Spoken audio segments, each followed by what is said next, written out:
வணக்கம் நண்பர்களே. இன்றைக்கி தேதி பார்த்திங்கன்னா ஜூலை 26 ஞாயிற்றுக்கிழமை. நம்ம ஆடி மாதம் அம்மன் தரிசனம் யாத்திரையில் முதல் ஸ்தலமாக பாடியநல்லூர் ஸ்ரீ அங்காள ஈஸ்வரி அருள்மிகு ஸ்ரீ முனீஸ்வரர் ஆலயம் என்ற ஸ்தலத்துக்கு வந்திருக்கோம். நம்ம சென்னைக்கு அருகே மிக பிரம்மாண்டமான முறையில் கட்டப்பட்ட ஸ்ரீ அங்காள ஈஸ்வரி பக்கத்திலே பார்த்திங்கன்னா முனீஸ்வரருக்கு இவ்வளோ பெரிய சன்னதி நம்ம சென்னையில் இங்கே தான் வந்து இருக்குதா மாதிரி நான் நினைக்கிறேன். அவ்வளோ பெரிய ஆலயம்.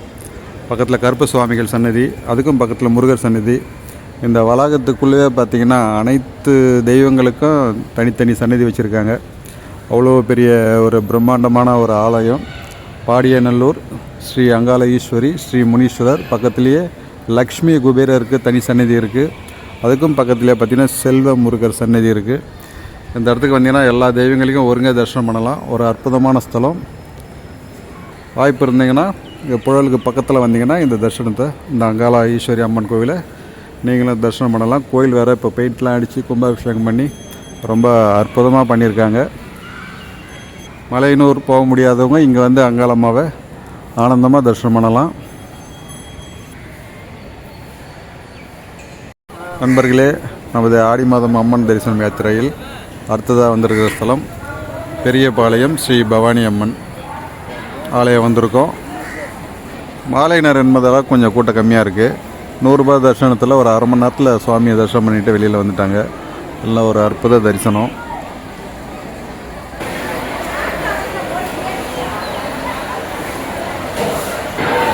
ஆலய உள்வளாகம் பாருங்கள்.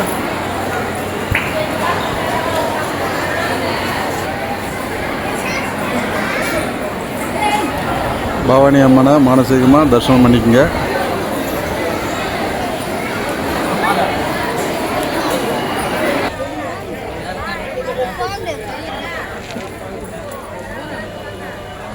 நண்பர்களே, ஆடி மாதம் அம்மன் தரிசனம் யாத்திரையில் அடுத்ததாக நம்ம தரிசனம் பண்ணக்கூடிய ஸ்தலம் சுருட்டப்பள்ளி ஸ்ரீ பள்ளிகொண்டேஸ்வரர் ஸ்ரீ வால்மீகீஸ்வரர் ஸ்ரீ ராமநாத சுவாமி ராமலிங்கேஸ்வர சுவாமி.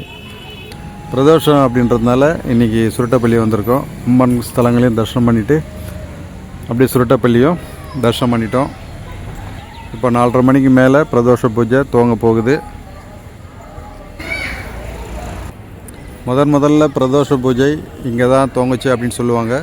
இந்த இடத்துல தான் சிவன் காலகால விஷயத்தை தன்னோட தொண்டையில் நிறுத்தி மயங்கி விழ அம்பாள் தன்னுடைய மடியில் அமர்த்தி அந்த ஆலகால விஷமானது தொண்டைக்குள்ளே இருந்து கீழே இறங்காமல் தடுத்ததாக அந்த கோலத்தில் ஸ்ரீ பள்ளி கொண்ட கோலத்தில் பெருமாள் எப்படி ரங்கநாதர் பள்ளி கொண்டிருப்பாரோ அதே மாதிரி வேறு எங்கேயும் பார்க்க முடியாத அளவில் சிவபெருமான் இங்கே பார்வதியோட மடியில் பள்ளி கொண்டிருப்பார். அதான் பள்ளி கொண்ட ஈஸ்வரர் பிரதோஷநாதர். பிரதோஷத்தை அன்னைக்கு இந்த ஸ்தலத்தில் இருக்கிறது அவ்வளோ விசேஷம். சிவபெருமான் பள்ளி கொண்ட கோலம். இங்கே இன்னொரு விசேஷம் வந்து என்னென்னு பார்த்தீங்கன்னா தட்சிணாமூர்த்தி தம்பதி சகேதமாக இருப்பார். தரிசனம் கொடுக்குறாரு. இங்கே மூலவர் வால்மீகீஸ்வரர், அவருக்கு ஏற்ற மாதிரி ஸ்ரீ ராமலிங்கேஸ்வர சுவாமி, 2 சிவபெருமான் லிங்க ரூபத்தில் தரிசனம். இந்த பிரதோஷ வேலையில் இந்த சுருட்டப்பள்ளியில் இருக்கிறது அவ்வளோ ஒரு சிறப்பான ஒரு நன்மை தரக்கூடிய ஒரு நாள். ஆடி மாதம் அம்மன் தரிசனம் ஸ்தல வரிசையில் இன்றைக்கி பிரதோஷன்றதுனால இந்த பிரதோஷநாதரையும் தரிசனம் பண்ணியிருக்கோம். நீங்களும் மானசீகமாக பள்ளிகொண்டேஸ்வரரை தரிசனம் பண்ணிக்கிங்க. நண்பர்களே, நம்ம அடுத்ததாக வந்திருக்கிற ஸ்தலம் பார்த்திங்கன்னா செங்கரை காட்டு செல்லியம்மன் அப்படின்ற ஒரு திருத்தலம். இது எங்கே இருக்குதுன்னு பார்த்தீங்கன்னா பெரியபாளையத்துலேருந்து சுருட்டப்பள்ளி போகிற வழியில் சூளைமேனி அப்படின்ற ஒரு சந்திப்பிலேருந்து உள்ளே ஒரு 3 கிலோமீட்டர் வந்தீங்கன்னா ஒரு காப்பு காடு. அந்த காட்டுக்குள்ளே இந்த ஆலயம் அமைஞ்சிருக்கு.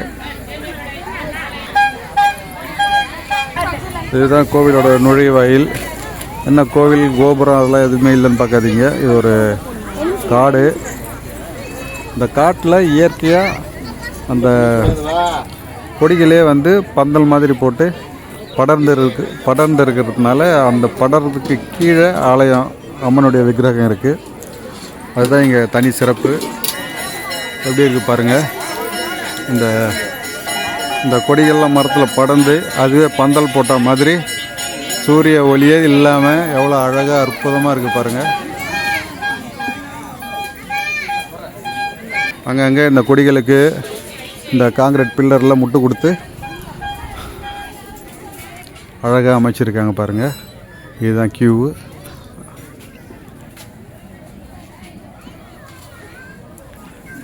இதுக்கு நேராக தான் வந்து சன்னதி இருக்குது. அங்கே தான் சன்னதி இருக்குது.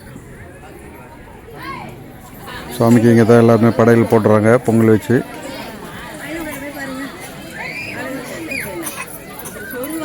பாருங்கள், என்ன ஒரு அற்புதமான ஒரு படைப்பு பாருங்கள். இதுதான் காட்டு செல்லியம்மன் ஆலயம். நீங்களும் அம்பாளை தரிசனம் பண்ணிக்கோங்க. பெரியபாளையம் வந்தீங்கன்னா பக்கத்தில் ஒரு 6-7 கிலோமீட்டர் தான் இந்த ஆலயம் இருக்குது.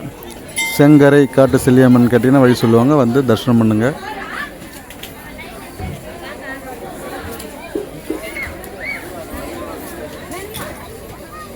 நண்பர்களே, அடுத்ததாக நம்ம வந்திருக்கிற ஸ்தலம் பார்த்திங்கன்னா கும்மிடிப்பூண்டியிலிருந்து ஒரு 10 கிலோமீட்டரில் இருக்கக்கூடிய குமாரநாயக்கன் பேட்டை, அது பக்கத்தில் இருக்கிற ஈகுவார் பாளையம், அந்த இடத்துல இருக்கக்கூடிய ஸ்ரீ வெக்காளி அம்மன். இங்கே அம்பாள் பார்த்திங்கன்னா நம்ம திருச்சி உறையூரில் எப்படி மேற்கூரை இல்லாமல் இருக்காங்களோ அதே மாதிரி இங்கே இருக்கிற அம்பாலும் மேற்கூரை இன்றி திறந்த வெளியில் தான் இருக்காங்க. திருச்சி உறையூரில் தரிசனம் பண்ணப்பெல்லாம் நீங்கள் கிடைக்கும் அப்படின்றது ஒரு நம்பிக்கை. சமீபத்தில் கட்டின கோவில் தான் அது, தனியாருக்கு சொந்தமானது. கோவில் காலையிலேருந்து நைட்டு 9 மணி வரைக்கும் முழு நேரமாக திறந்துருக்கும். எப்போ வேணாலும் வந்து தரிசனம் பண்ணலாம்.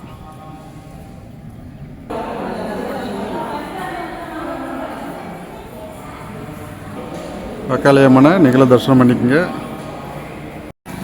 நண்பர்களே, ஆடி மாதம் அம்மன் தரவரிசையில் அடுத்ததாக கும்மிடிப்பூண்டி ஸ்ரீதேவி கருமாரி அம்மன். இந்த ஸ்தலம் எங்கே இருக்குன்னு பார்த்தீங்கன்னா கும்மிடிப்பூண்டி பைபாஸ்லேருந்து ஒரு 2 கிலோமீட்டர் எஸ்டேட்டு. இந்த சிப்காட்டுக்குள்ளே வந்தீங்கன்னா அமைஞ்சிருக்கு. இது ஒரு தனியார் கோவில் தான். ரொம்ப ஒரு அற்புதமான கோவில். ஒரு தொழிற்பேட்டைக்குள்ளே அமைச்சிருக்காங்க.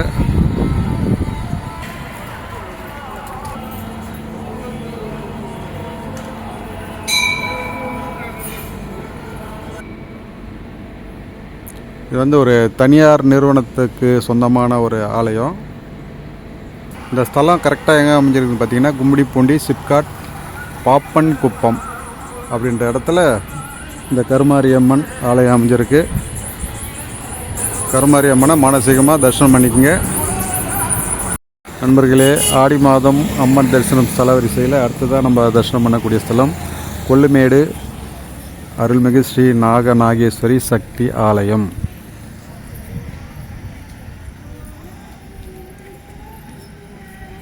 இது எங்கே இருக்குன்னு பார்த்தீங்கன்னா கும்மிடிப்பூண்டியிலிருந்து பெரியபாளையம் போகிற வழியில் பைபாஸ்லேருந்து ஒரு 2 கிலோமீட்டரில் இந்த ஒரு அற்புதமான நாகசக்தி ஆலயம், அதாவது நாகதேவதை ராகு கேது நாகதோஷத்துக்கு பரிகார ஸ்தலம். இது புதுசாக கட்டின கோவில் தான், பழைய கோவில் கிடையாது.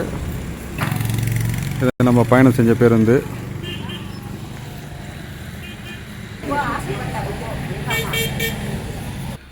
பாருங்கள், சுற்றி நந்தவனத்துக்கு நடுப்புற நாகசக்திக்கு ஒரு அற்புத ஆலயம். பெரியபாளையம் போனீங்கன்னா வழியில் இருக்கிற இந்த ஸ்தலத்தையும் தரிசனம் பண்ணுங்கள். நாகத்தம்மனை நீங்களும் தரிசனம் பண்ணிக்கோங்க. நண்பர்களே, அடுத்ததாக நம்ம ஆடி மாதம் அம்மன் தரிசனம் யாத்திரையில் 2வது தரிசனம் பண்ணக்கூடியது செம்புலிவனம் ஸ்ரீ செங்காலம்மன் திருக்கோவில். இது சோழவரம் பக்கத்தில் இருக்கக்கூடிய ஒரு சின்ன கோவில், ஆனால் ஒரு அற்புதமான ஸ்தலம். இவங்களுடைய திருநாமம் செங்காலம்மன். அங்காளம்மன் வேறு, இவங்க செங்காலம்மன். சோழ மன்னருக்கு காட்சி கொடுத்து தான் இங்கே எழுந்தருள் இருக்கிறதாகவும் இங்கே எனக்கு கோவில் கட்டி வழிபடுவார் அறிவுறுத்தின பேரில் இந்த இடத்துல வந்து கோவில் கட்டியிருக்காங்க. இது பல 100 ஆண்டுகளுக்கு முற்பட்ட பழமையான ஆலயம். செம்புலிவனம் ஸ்ரீ செங்காலம்மன் நீங்களும் மானசீகமாக தரிசனம் பண்ணிக்கங்க.